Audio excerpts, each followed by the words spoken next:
მაყოფილი ხართ შედეგით?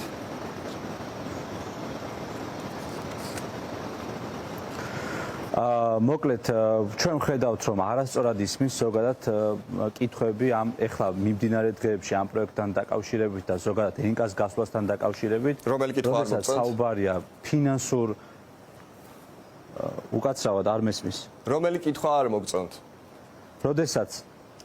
როდესაც საუბარია აი ამ ფინანსურ ზარალზე ჩვენ კარგად უნდა გვესმოდეს რომ ხელშეკრულება რომელიც იყო დადებული კომპანია ენკასთან გავიაროთ პირველ რიგში მისი შინაარსი, ხო ეს არის აქ მნიშვნელოვანი. ეს იმდენად მორგებული იყო თავად კომპანია ენკაზე, რომ ზარალი იქნებოდა გაცილებით იმაზე უფრო დიდი აი ამ ხელშეკრულებაში დარჩენის შემთხვევაში, ვიდრე ეხა დაუშვათ გაწყვეტის შემთხვევაშია. და თქვენ გააზრებული გაქვთ ახლა გაწყვეტის შემთხვევაში, ბატონო ვარლამ, გაწყვეტის შემთხვევაში გააზრებული გაქვთ, რამდენად საზიანო შეიძლება იყოს ქვეყნისთვის და მოსახლეობისთვის აი ამ ხელშეკრულების ჩაშლა?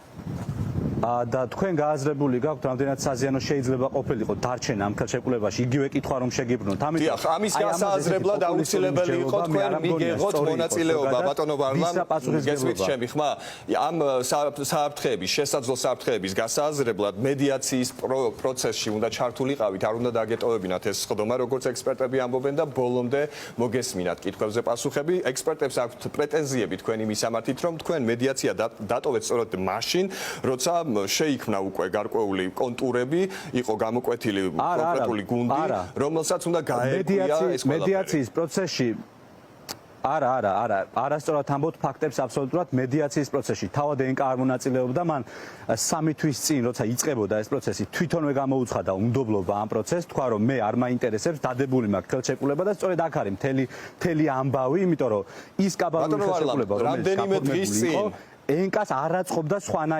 სხვანაირად ოპერირება ხეობაში სწორედ არ აწყობდა. ანუ არაფრის ცვლილება აქ არსებითი აი ამ ხელშეკრულებაში არ იგეგმებოდა არც აი ამ მედიაციის პროცესში სწორედ. ამიტომ მაყურებელს შევახსენებ, ვიდრე თქვენ ასე საუბრობთ, რომ საერთაშორისო ექსპერტების შერჩევის პროცესი მიმდინარეობდა, სამუშაო დავალება გაიცა და სწორედ ამ დროს თქვენ დატოვეთ მედიაცია, როცა უნდა გასაგებია, მაგრამ მედიაციის პროცესი გულისხმობდა იმას, რომ ექსპერტებს უნდა შეესწავლათ თქვენი ბრალდებები რამდენად იყო საფუძვლიანი და თქვენ არ დაელოდეთ ამ დასკვნებს.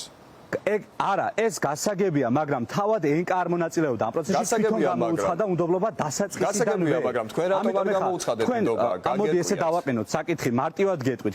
არა, გთხოვთ, უბრალოდ ყურში აღარ მესმის, ეხა ესე ხო ვერ ვისაუბრებ. გისმენთ. საკითხს ნუ დავაყენებთ ესე რაღაც პოპულისტურად მე მესმის რომ შეიძლება თქვენ რაღაც სხვა ინტერესი გაქვთ ეხლა ამ შემთხვევაში რომ ეს სვამთან კითხებს მაგრამ გთხოვთ რომ არა მივყვეთ ფაქტებს მივყვეთ უბრალოდ და ფაქტებით ვილაპარაკოთ ხვასია ფაქტები მომიშველია მე თუნდაც თქვენ აი თქვენი ტელევიზია მაგალითად ხო როდესაც რამოდენიმე თვის წინ აქ იყო ბარიკადები და ბრძოლა იყო დაუშვათ იგივე ხელისუფლებასთან როცა არ გვიშვებდნენ ხეობის მმართველები და ეს სურათი პრინციპში დღესაც არ შეცვლა მაშინ თქვენც აქტიურად საუბრობდით აი ამ ხელშეკრულების კაბალურობასთან დაკავშირებით. ამაზე არავინ არ დააქვს. დღეს რა შეიცვალა? ხელისუფლებაც აღიარებს, რომ ეს ხელშეკრულების პირობები არის მიუღებელი და უფრო მეტიც. ანუ მაშინ ვისი პასუხისგებლობა? ანუ ერთი წუთით მაშინ ესე დავაყენოთ ხელშეკრულების პირობების შეცვლა დგას. ვინც გააფორმა ეს ხელშეკრულება, მის აი იმ ადამიანის პასუხისგებლობა არ დგას. ამას მე მეკითხები.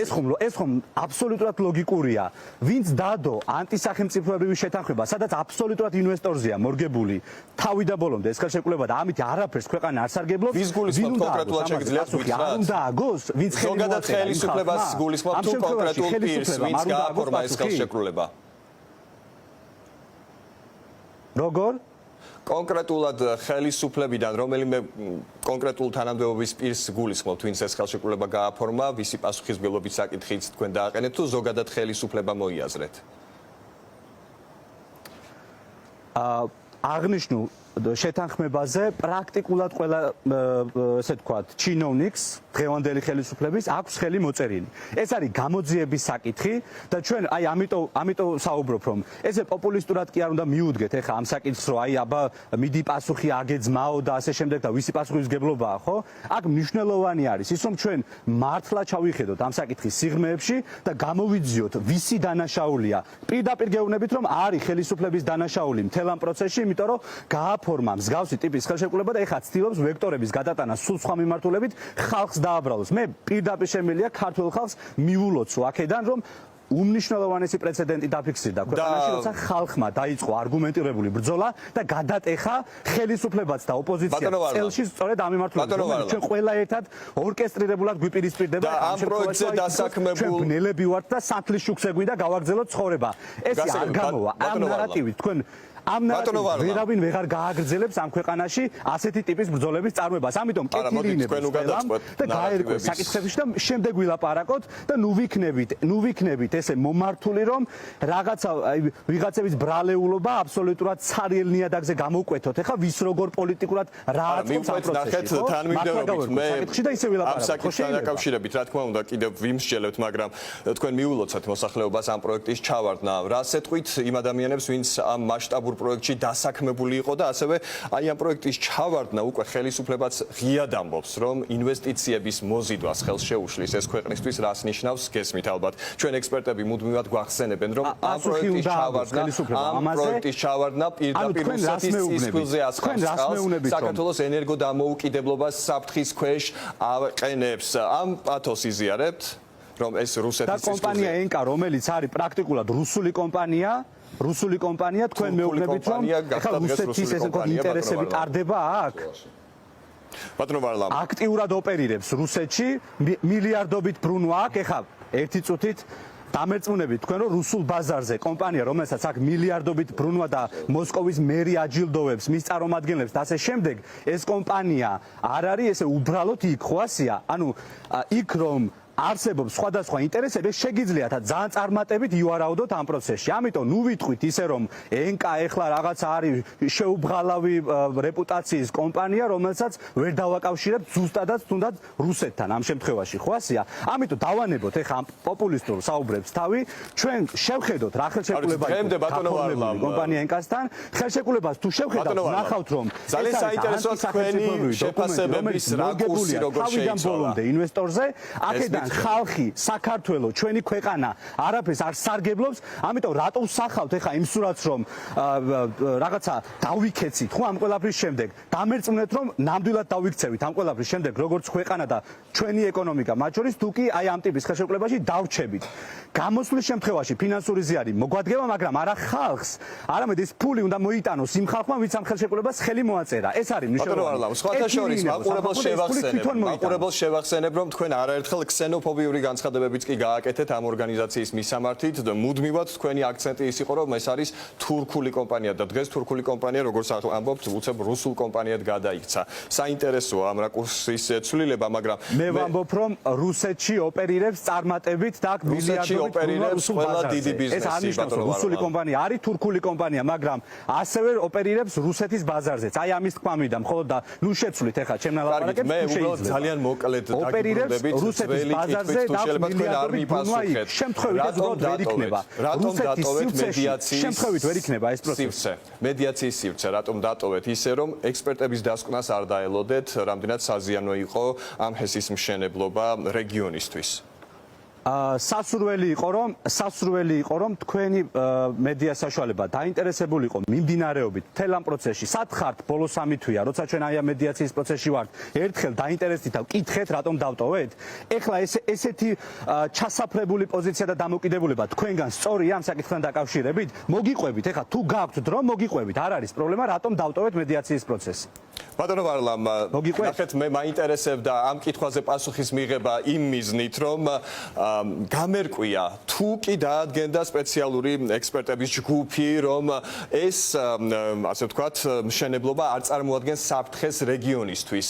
უკვე შემდეგ დადგებოდა შემდეგი კითხვა, ხომ არ შეიძლება შეიცვალოს ხელშეკრულების, როგორც თქვენ ამბობთ, კაბალური პირობები. ანუ თანმიმდევრულად ლოგიკურად ასე უნდა გაგრძელებულიყო პროცესები. არ მეთანხმებით? და სწორედ ამას ვამბობ, რომ მედიაციის პროცესი სხვათა შორის ჩვენი გასვლის მიუხედავად ჩაშლილი არ არის, დასკვნა მაინც დაიწერება ამ პროექტთან დაკავშირებით და ნახავს ამას საზოგადოება, ხო? ის დამოუკიდებელი პროცესია, რაშიც არც ენკა არ მონაწილეობდა თავიდანვე. და ხელშეკრულების გადახედვა არ იგულისხმებოდა 12 ივნისის შეხვედრაზე ბატონმა დავით თვალაბეიშვილმა გაგვიცხადა, რომ არანაირი ხელშეკრულებაში საფუძვლიანი გადახედვა არც ერთი დეტალის იქ არ მოხდება. ეს პირველივე შეხვედრაზე გაცხადდა. სულ სხვა რაიმეს შეეხებოდა ეს მედიაციის პროცესი სიმართლე თუ გინდათ. სასურველია ამ ყველაფრით თქვენ დაინტერესებული ყავით აქამდე. მე გთავაზობთ ამ ყველაფრით დაინტერესებული იყო სხვათა შორის საკითხი და ვისაუბროთ აი ამ მედიაციის პროცესზე ჩემი შეთავაზება იქნება თქვენი მისამართი. ჩვენ დამიძახეთ და ვისაუბროთ. თქვენ აქ ხართ ჩვენთან ერთად და ვისაუბროთ ამის საშუალებას კიდევ უფრო ფართო სპექტრში გაძლევთ. ახლა თუ კი თქვენ იქნებით თანახმა განახლებადი ენერგიების განვითარების ასოციაციის აღმასრულებელი დირექტორი გიორგი აბრამიშვილია ახლა აქ ის ჩემთან ერთად უსმენს თქვენთან ინტერვიუს და გამოთქვა სურვილი რომ რამდენიმე კითხვით მოგმართოთ თუ თქვენ თანახმა იქნებით. და გიორგი აბრამიშვილმა რა კითხვით უნდა მოგმართოს ჩვენ ამ შემთხვევაში რომელიც არის დაინტერესებული მხარე და პირდაპირ ლობირებს ენკას ანუ პირდაპირ დაინტერესებული მხარე ხართ ამ შემთხვევაში სწორედ იმიტომ გთხოვეთ რომ ის კითხვებს უპასუხოთ რომ ჩვენ დაინტერესებული მხარე არ ვართ გეშლები ჩვენ ხომ როგორც თავადაბობთ ხეობის ჩვენ ვართ ხალხი, რომელსაც უნდა სიმართლე დაადგინოს და სამართლიანად წარმართოს პროცესი. ბატონი აბრამიშვილი ამ შემთხვევაში რომელიც იღებს ხელფას იმაში, რომ დაარეკლამოს ამ შემთხვევაში აღნიშნული პროექტი და ლობირება გაუწიოს იმ მანკიერ საინვესტიციო პოლიტიკას, ეხლა რასაც ხედავთ, რომ ბოლო პერიოდში ატარებს ქვეყანა და გააფორმოს ისეთი ხელშეკრულებები, რომელიც გაფორმებული იყო ამ შემთხვევაში. ამიტომ რა კითხვები უნდა მოვისმინოთ ეხლა ჩვენ გააგრძელეთ, გისმენთ, ანუ არც ამაზეა პრობლემა, მაგრამ ესეთი პრობლემა რაშია გეტყვით. აქ ჩვენ რაღაცა მასკარადის დასადგმელად კი არ ვართ. არა, ვითარებაში გასარკვევად ვართ. ესეთ საზოგადოებას ხო, არ ვართ სიმართლის გასარკვევად. ეხლა თქვენი მოტივი ეგ არ არის ამ პროცესში და ეგ სამწუხარო არის ნამდვილად. მე ლოგიკურად მივყვები კითხვებს, რომელიც არსებობს. უნდათ აი ამ სიმართლის დადგენა, გარკვევა, არაერთი შესაძლებლობა იყო ამისი, რომ მედიასთან ერთად პირისპირ გვესაუბრა და არა ეხლა ისე რომ შესანიშნავ პლატფორმას და შესაძლებლობას გაძლევთ ამ შემთხვევაში ბატონო ვარლამ. არის ჩემთვის წამგებიანი პოზიცია სადებატოდ, ხო ასეა? ესე არ გამოვა, ესე არ გამოვა ეს პროცესი. თუ თქვენ გინდათ საუბარი ამასთან დაკავშირებით, არაერთის შევთავაზეთ ხელისუფლებას, ფორმატი და მინისტრებს პირდაპირ რა გვაქვს ჩვენ ეხლა აბრამიშვილთან სალაპარაკო როცა არაერთხელ შევთავაზეთ მინისტრებს და სხვადასხვა წარმომადგენლებს რომ ვინც პასუხისმგებელი პირია მთელ ამ პროცესში რომ ვისაუბროთ საკითხთან დაკავშირებით არ უნდათ საზოგადოების წინაშე იპარებიან შეხვედრებიდან და საერთოდ ლოგიკური ბმარა მათ ტექსტებს შორის არც ერთ თქვენ დატოვეთ მედიაციის პროცესი ამ შემთხვევაში როცა არც ამაზე არ არის პრობლემა თუ შექმნით მსგავს ფორმატს მე მივიღებ მონაწილეობას სიამოვნებით დიახ ნუ ამ შემთხვევაში ეს შეთავაზება მქონდა თქვენთან, რადგან გამოითქვა სურვილი თქვენთან კომუნიკაციის, მაგრამ არ ხართ თანახმა. დასვას თუ ესე გული არ დაწყდეს, დასვას კითხვა, შემდეგ არ თქვას, რომ რა ვიცი, გამექცა ეთერიდან, რა ვიცი, თუ უნდა დასვით. ბატონო გიორგი. ვარლამ ეს საინტერესო მითების გაგრძელება გვაქვს ჯერ დაწყებული ცილისწამები და ჩემი ხელფასი თურმე იქიდან მოდის, რომ ეს მის ლობირება გავუკეთო, მაგრამ კაი, მაგას თავი დავანებოთ, მაგას უკვე შეჩეული ვარ თქვენგან. მაინტერესებს აი ხა ამას რო საუბრობ, რომ პასუხისმგებლობა თქვენზე არ არის იმ არ შემოსულ ინვესტიციებზე და იმ ელექტროენერგიაზე, რომელზეც ახლა ჩვენ გავაგრძელოთ და მზარდაც კიდევ ესე თქვა რუსეთისგან იმას აქვთ, შევისყიდოთ. ანუ ეს დაანგარიშებული გაქვს, რომ ეს უფრო ზიანის მომტანი იქნებოდა ეს ხელშეკრულება, ვიდრე ის ჯარიმები და ის სამომავლო პერსპექტივა, რომელიც ჩვენ ბიზნესს შეექმნება და ჩვენ ქვეყანას შეექმნება. დაანგარიშებული გაქვს ეს ციფრებში, ესეთ დარწმუნებით რომ იძახი, იმის და მიუხედავად რომ არც ერთ კითხვაზე, რომელიც შედასვი პასუხი არ მიგი პასუხს არ დაელოდე არც საერთაშორისო იურიდიული კომპანიის შეფასებას ამ ხელშეკრულების არც იმ კომერციული ნაწილის შეფასებას რომელსაც მედიაციაში უნდა მიიღო არც იმ ეკოლოგიური ზიანი იყო თუ ესე თქვა რაზე გავლენას ახდენდა ეს პროექტი ეკოლოგიაზე არც ერთ პასუხს არ დაელოდე და აგრძელებ ესე თქვა აი ამ მითების ესე თქვა მოპოვებას რომ თურმე ის უფრო დამაზიანებელი იქნებოდა იღებ მაგაზე პასუხისმგებლობას ის თავრობის ნაწილი კი არ ის თავრობა კი არ გადაიხადა გულისხმობს იმას რომ ჩვენ არ აგვაქვს დღეს კიდევ გადაადგილების შესაძლებლობა ხეობაში გასწრება რომელიც ჩვენ ქვეყანას დაეკისრება მე და ჩემი შვილები უნდა გადაიქცნენ აი ჯარიმები რომელიც ჩვენ ქვეყანას დაეკისრება. მოდით უპასუხოთ ბატონო. მესმის გიორგი რომ ეხა სტუდიაში ზიხარ და კომფორტულია შენთვის რომ საუბრობ ესე მონოლოგში. ამიტომ თუ მაცლი შემიძლია გიპასუხოთ თუ არა დაგემშვიდობებით მოკლედ და თუ შევქმნით ისეთ ფორმატს სადაც შევძლებთ რომ თანასწორ გარემოში ვიყოთ არ მაქვს პრობლემა მათ შორის არც თქვენთან დაგეთმობთ დრო გისმენთ.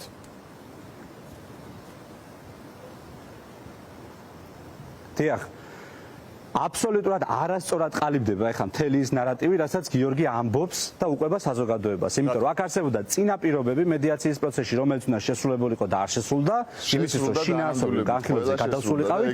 ამით არავინ არ ინტერესდება არც ერთი მედია საშუალება ბოლო რამდენიმე თვეა. აღარ ინტერესდება და არ იცით თქვენ ეს ამბები და სამწუხაროა რომ არ იცით მიმდინარეობა ჩვენი Facebook-ის საშუალებით ვუყვებით ადამიანებს იქ კონკრეტულად მიმდინარედ რა ხდება. ჩვენ ნებისმიერ კონსტრუქციულ სამართლიან გარემოში ვაპირებთ რომ ნებისმიერ დიალოგში ჩავერთოთ. ამისი პრობლემა არასდროს არ ქონია და სულ მაგას ვითხოვთ რომ გადაწყვეტილების მიმღებებთან დავსხდეთ და ვისაუბროთ და ყველამ გასცეს კომპეტენტური პასუხი. ეხლა ამ შემთხვევაში არა ბიზნესის წარმომადგენელმა როგორიც არის გიორგი აბრამიშვილი და თვითონ კონკრეტული ინტერესი აქვს მთელ ამ ესე თქვათ სფეროში ხო ენერგოსექტორს გულისხმობ. ეხლა ესეთ ადამიანებთან კი არ უნდა ვსაუბრობდეთ ჩვენ სახელმწიფო უნდა გვეუბნებოდეს რატოდებს მსგავსი ტიპის ხელშეკრულებებს უცხოურ კომპანიებთან რომელიც აზარალებს ჩვენს ბიუჯეტს. ეხლა მე რომ მეკითხებით დათვლილი გაქვთ თუ არა ეხლა იგივე რომ შემოგიგნოთო თქვენ დათვლილი გაქვთ ზელანდიან სურათში რაზარალს მოუტანს ეს აღნიშნული ხელშეკრულება ქვეყანას არა გაქვთ და არაფერზე თქვენ არ გიფიქრიათ. არაფერზე თქვენ არ გიფიქრიათ საერთოდ არც გაინტერესებთ. თავარია რომ ეს ერთჯერადად დღევანდელი კვერცხის პრინციპით რაღაცა გაურკვეველით ახლა ისიც არის ზუსტად 800 მილიონია 400 რამდენი შემოდით ამას ყოველთვის გაგახსენებთ ის ხვანინდელი ქათამი რომელიც უფრო მტკივნეული იქნება ვარლამ ესეც არიცით არ გეგონოს რომ ამ პასუხისგებლობა შენ გაექცევი ენით საზოგადოება ახლა დააჯერა არ გეგონოს რომ შენ ამ პასუხისგებლობას გაექცევი რომელიც ხვალ დაგვიდგება და დაგვიდგება ჩვენ ქვეყანას ბატონო ვარლამ ხო მეგობრებო ესე სანამ ჩვენ აი ამ ფორმატით შევეცდებით რომ სიმართლე ვარკვიოთ სანამ უფრო გულწრფელი არ ვიქნებით საქმეში სანამ არ მოგვინდება ის რომ მართლა გავარკვიოთ სიმართლე სანამ ყველა საკითხებს დეტალურად არ გავივლით გადაწყვეტილების მიღებებთან მანამდე არ გვექნება ამ სექტორში ჯანსაღი გარემო ამიტომ ნუ შეშფოთდებით ეხლა ძალიან გთხოვთ შეგიძლიათ დიდი წარმატებით არ ვიცი, იყვიროთ, ინერვიულოთ, რაც გინდათ გააკეთეთ. არ არის ეს პრობლემა. ხო, ამას ქართველი ხალხი არ იჯავრებს, იმიტომ რომ ყველა საგადმოზომი ადამიანმა იცის, რომ ეხლა თან ძალიან საინტერესო სურათი იხატება, რომ მთელი პოზიცია და ოპოზიცია რო გამწკრივდა და ჩვენ რო გლანძღავს, მარტო ეს არის ინდიკატორი იმისი, რომ სწორად ვიქცევით. ყველაფერს დავიდავნებოთ აბსოლუტურად ერთნაირი წარმატებით პოზიცია და ოპოზიცია და თქვენ რომ გლანძღავთ, ეს არის სწორედ მანიშნებელი იმისა, რომ აბსოლუტურად სწორ გზაზე ვდგავართ. მადლობა ამისთვის, რომ საზოგადოებას აი ამის შეფასების შესაძლებლობას აძლევთ თქვენთან. თქვენ ზოგადად ჰესების წინააღმდეგი ხართ თუ ამ შემთხვევაში ხელშეკრულების პირობებია მთავარი გადამწყვეტი ფაქტორი. ჰესების მშენებლობაზე ქვეყანაში ზოგადად თქვენი პოზიცია როგორია? ხო, არაერთგზის გვითხოვს ეს ჩვენ არა ვართ ჰესების მშენებლობის წინააღმდეგი, ჩვენ ვართ ანტიეროვნული ქმედებების წინააღმდეგი და ანტისახელმწიფოებრივი. რაც პირდაპირ ეხლა სად უნდა რაღაც შორს წავიდეთ თვითონ გეუბნებას თქვენივე ამ შემთხვევაში ბატონ აბრამიშვილს მიმართავ პრემიერ-მინისტრი ამბობს რომ ეს ხელშეკრულება რაღაც მემკვიდრეობით ერგო ნამოხვანის პრობლემა და პრობლემურია ეს ხელშეკრულება სხვადასხვა ჩინოვნიკები ამბობენ იუსტიციის მინისტრმა ყოფილმა უბრალოდ ქალბატონმა თიაწულუკიანმა გააკეთა განცხადება რომ სასურველი იყო რომ სხვაგვარი ყოფილიყო ეს ხელშეკრულება და ასე შემდეგ რაზე ვდაობთ მე არ მესმის თვითონ ჩვენმა პროტესტმა გამოიწვიეს რომ აღიარებები მივიღეთ ხელისუფლებისგან რომ დადებული აქვს ესეთი ტიპის შეთანხმება. მოდით ახლა ჩვენ გიორგი აბრამიშვილთან ერთად ვიმსჯელებთ შესაძლებელი იყო თუ არა თქვენ როგორც ამბობთ გადაიტანოთ და პასუხისგებლობა დააკისროთ იმ კაცს ახლა ვინც თქვენთან ზის ბატონი აბრამიშვილი მათ შორის ერთ-ერთია და სხვები ხელისუფლების თამადობით ამ შემთხვევაში გადმოგაქვთ ხალხზე და საზოგადოებაზე და ეს ბრძოლა უბრალოდ თქვენთვის წამგებიანად დამთავრდება ყველა შემთხვევაში იმიტომ არ ხართ მართლები იმიტომ კი არა რომ რაღაცა ძალაუფლება არის ვინმეს ხარეზე არა ხართ მართლები მთელ ამ პროცესში ამას ხედავს ხალხი და ნუ გააგრძელებთ იგივე გზებით სიარულს თუ ჩვენ გვინდა რომ მართლა გადავდგათ განვითარებისკენ ნაბიჯები ამისთვის მნიშვნელოვანია რომ ვიყოთ გულწრფელი მთელ პროცესში გისურვებთ გულწრფელობას მადლობა თქვენც ასევე ეს ხო ვარლამ გოლეთიანი